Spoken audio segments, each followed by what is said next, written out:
This should be French number 4. We're not going to do what they want.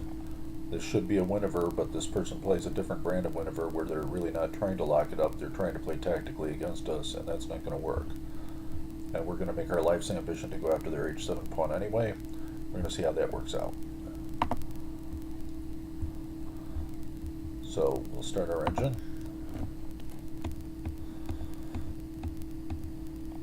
Winiver. Okay, a3 is the classical response. Stockfish 8 likes some taking.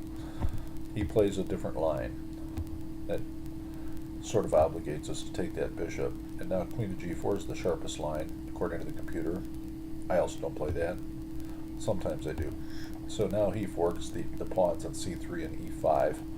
The computer wants f4 to be played, interestingly. I prefer development. It's not quite as sharp. Now, what's interesting is after he takes this pawn check, and we just interpose, computer says we're up significantly. So we're up close to 3/4, 2/3 of a pawn. Now he should just continue his development. He goes a little bit astray here. Doesn't move knight to e7. He's starting to protect against checks, and that's kind of a pointless move in a way because castling queenside is kind of a net.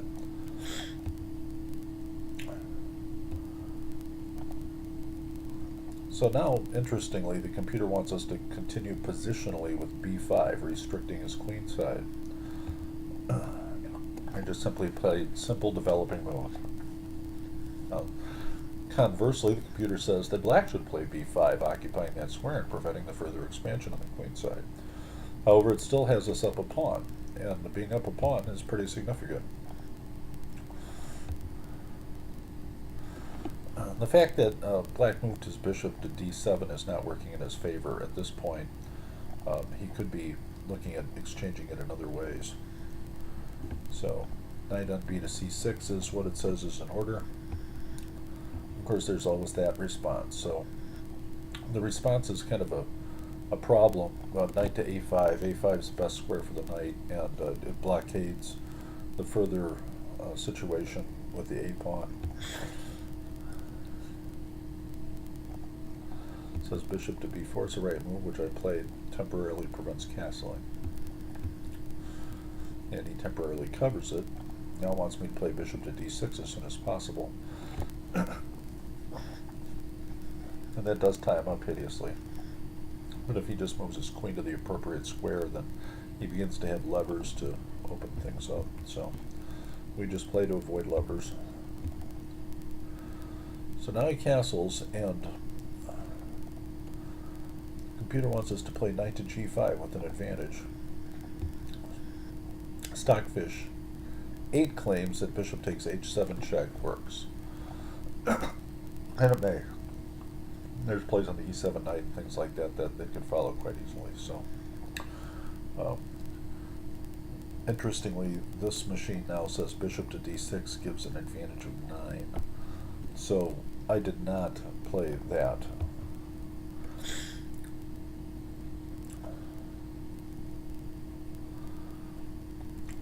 Computer's recommending knight to g6.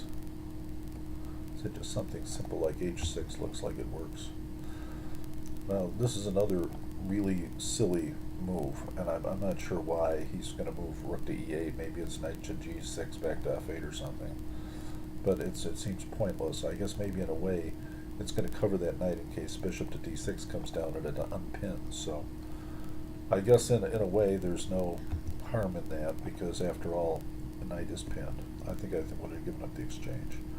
So once again, I don't play bishop to d6, and I give away all my advantage. Now h6 becomes the reasonable defense for black. The computer's very humbling. You know, I continue to have an advantage of almost 2, as you see here, but nothing compared to what the computer can find. And since this is human on human chess, he makes a gigantic error here.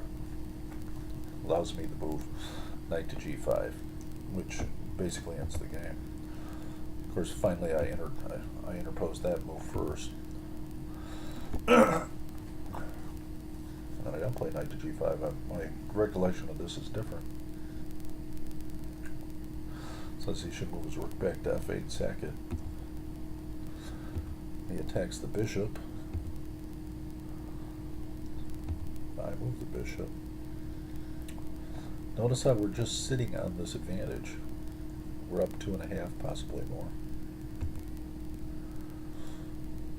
Now he's going to move his knight back to f8. He could be moving h6. So now he gets the check. And I did get that part right. And if you look at it, I never did move knight to g5. That's kind of interesting. Now it says I should move knight to g5. Instead I move there. Knight to c5. Check. King to f8. Now it says rook to f4. No doubt setting up knight to g5. I move rook to g4, and it gives me a much greater advantage than it predicted with rook to f4. So basically he gets his queen out of there so his king has a place to go. But now he gets a series of checks and a resignation. So this was an example of going after the h7 pawn in a Whenever style French.